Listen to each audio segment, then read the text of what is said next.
ભાઈ પટેલ।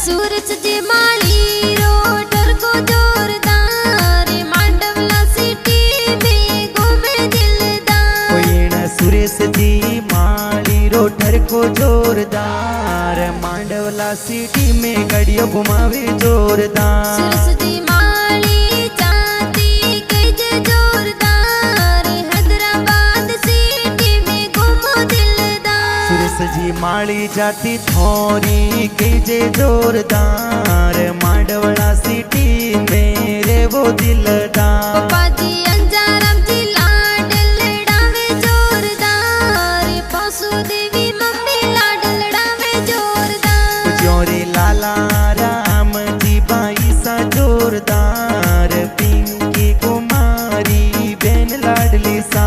ये तो जालोर सिटी में घूमो जोरदार सुरेश जी मौज मनावो जोरदार। डायरेक्टर जीतू भाई पटेल गीत बनावे सा गाना मनडो मोवे मोरो सा। हुए तो सावला राम जी सौदरी गाना लिखे सा सगड़ो रे मंदड़ी बामे जोरदार। बाजे जेपी फिल्म स्टूडियो मांडवला में सा गीत मनडो मोवे मोरो सा।